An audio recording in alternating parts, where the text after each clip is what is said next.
Mackenzie Johnston with Cattle News Central, bringing you your October 22nd cattle industry headlines, brought to you by Ag Risk Advisors. PRF season is here, and their advisors are educated and ready to help you mitigate weather risk. Whether it be their state-of-the-art technology or superb customer service, you can always be sure that your policy is in good hands.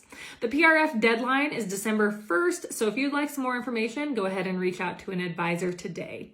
Ag Risk Advisors, with you no matter what the weather.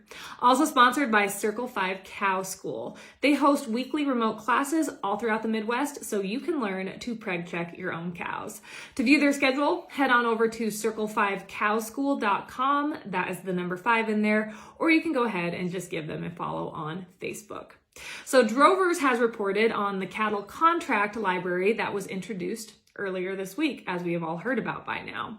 So this piece of legislation was introduced by Representative Dusty Johnson, a Republican from South Dakota, and Representative Henry Kuehler, a Democrat from Texas, along with 16 other House members.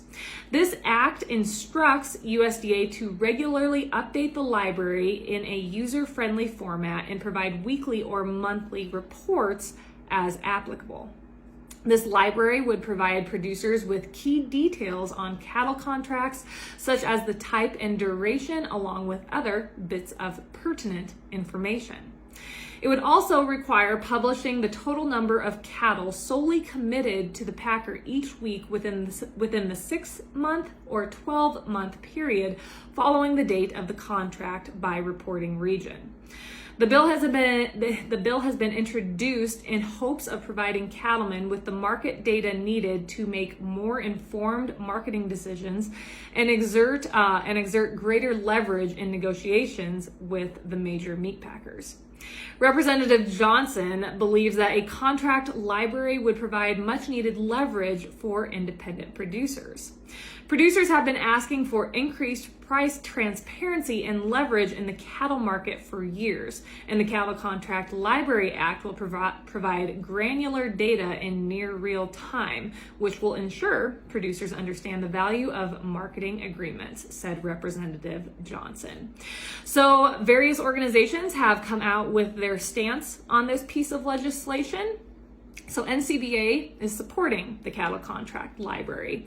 The cattle organization has been pushing for the creation of such a library for a few years now. According to NCBA President Jerry Bone, many cattle producers have been backed into a corner in the last year, either because of drought or supply chain disruptions, and they need relief as soon as possible.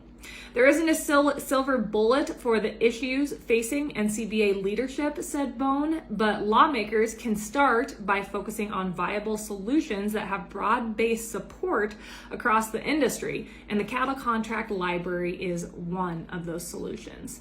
He believes that this legislation will give producers leverage in negotiations with packers. NCBA's Ethan Lane, Vice President of Government Relations, said that supporting this bill is a no-brainer. The introduction of the Cattle Contract Library Act comes after months of NCBA engagement to ensure members of Congress understand what cattle producers are needing in terms of issues facing the industry. So then USCA, U.S. Cattlemens Association, they are also supporting this legislation. Their Vice President, Justin Tupper of South Dakota, thanked Representatives Johnson and Kuehler and the many others involved with implementing meaningful change that will increase transparency in the cattle marketplace. And then we have RCALF. They came out in opposition of the contract library bill. RCALF's board of directors came to the conclusion that the bill does not address the competition disrupting leverage which the highly concentrated beef packers now hold over the cattle market. They believe the new methods of cattle procurement in use today by the largest beef packers may fall outside of the scope of this bill. According to Eric Nelson, RCALF USA director and Iowa cattle feeder, the problem in the cattle markets is not that we don't know the details of the contracts that confer market leverage to the packers. The problem is that there are too many contracts, and because of that, our price discovery market is being destroyed.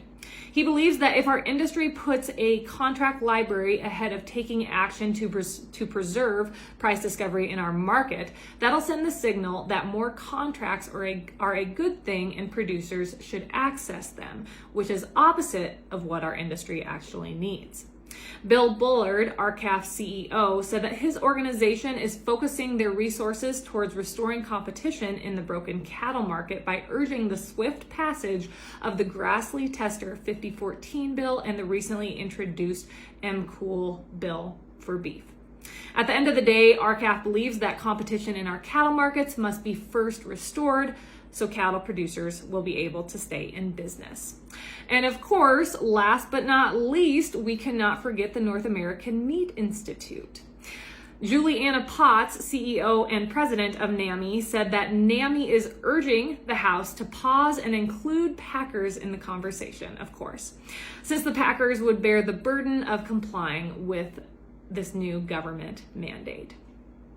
And if for some reason you missed it yesterday, on Thursday, the U.S. House Ag Committee passed the bipartisan cattle contract bill by a unanimous vote.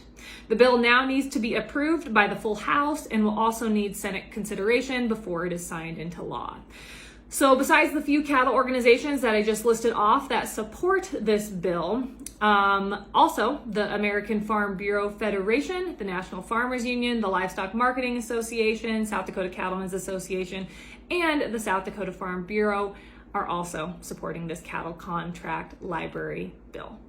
That is all I have for you guys this morning. I hope everyone has had a fabulous week. Have yourself a wonderful weekend. I'll see you next week.